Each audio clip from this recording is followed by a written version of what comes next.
At this time, I'd like to introduce Los Angeles Galaxy midfielder David Beckham. David, if we could first begin with your thoughts on tomorrow's match. Good afternoon. It's great to be here in Boston. I think that the team are ready for the game. You know, it's been difficult because, as the manager said, you know, we've been travelling different places in such a short space of time, and you know, it always makes it easier when you're winning games and playing well.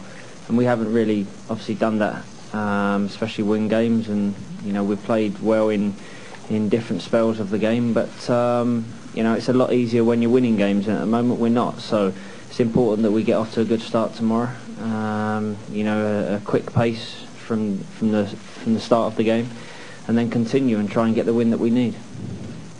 Okay, we've got a little bit of questions. We ask you please raise your hand, and then the microphone will be brought over, and you can ask your question. Go ahead. David, are you still planning on playing half of tomorrow's game and then the full game the next time out? I'm not sure at this present moment because my ankle flared up a bit after the game the other day, and it's swollen up a little bit from flying. So we'll have to see how it is. You know, it's fine running out there today, but that's all I really tried on the field. I hope I can play some minutes, but you know, I'm not 100% sure that I will. So we'll just have to wait and see what happens tomorrow. Okay, we'll take our next question.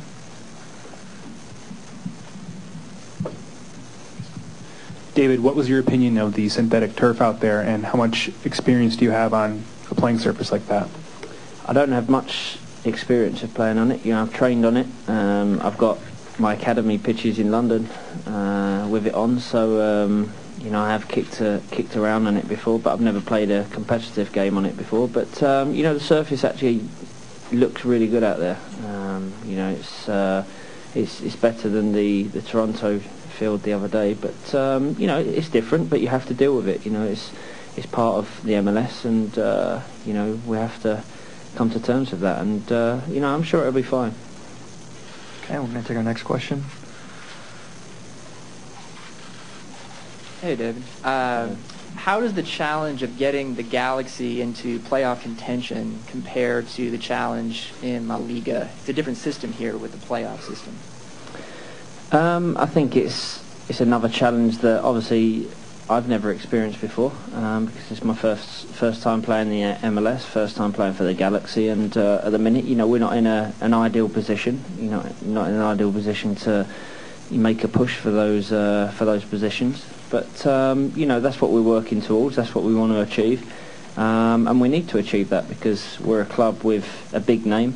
You know, everybody seems to want to play for this club, and everybody seems to want to live in, you know, LA. So you know, it's important that we achieve, and if we don't achieve, then we'll be criticised, and that's rightly so, because like I said, you know, we're one of the biggest clubs in the MLS, and we should be making the playoffs. So you know, it's a big challenge, one that I'm looking forward to. I just want to get back playing. Okay, we'll take our next question. David, what have you made of the crowd so far? The atmosphere in Toronto and Washington was almost sort of European style.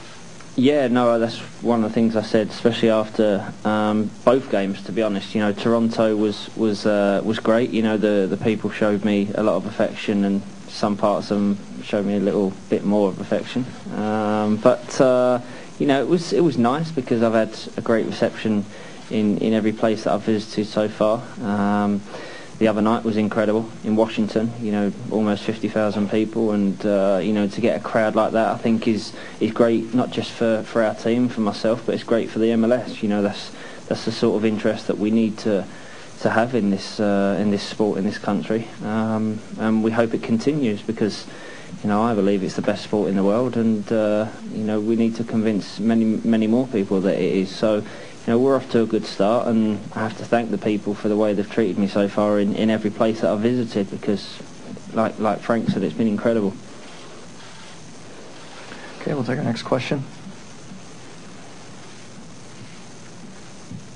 With all the attention and all the focus on yourself, how do you make sure that your teammates don't feel isolated from you? I mean, players, make them feel involved and everything, and not that the attention's on their own. To be honest, I think they can see everything that goes on around me, but they can also see how I am as a person and how I want to be part of the team and just join in with them.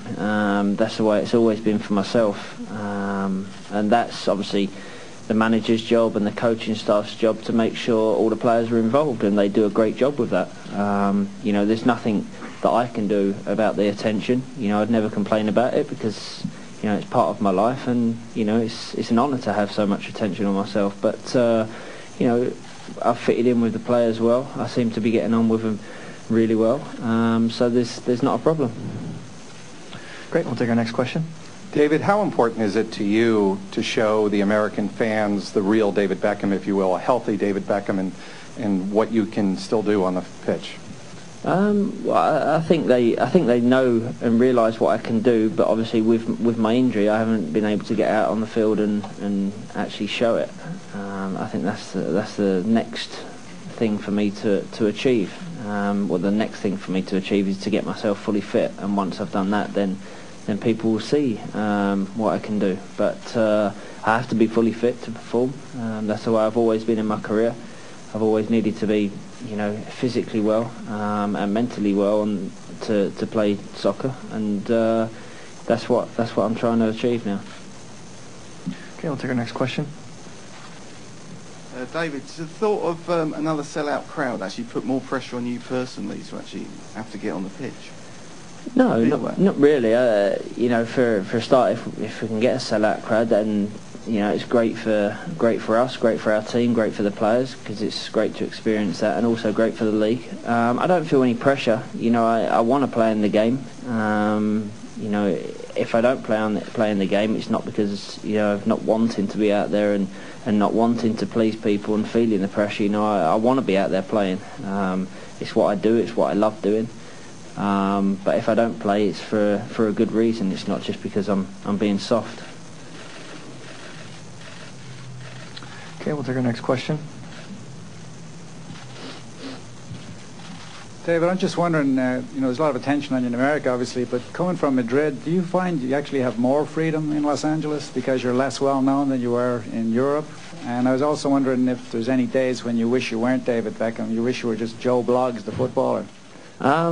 No, the attention is much higher here than I've ever had it anywhere where I've lived or where I've been before in the world, to be honest. I might not be as well known in certain parts of America, but the attention that I'm still receiving is far greater than I've ever received in my whole life and all my career.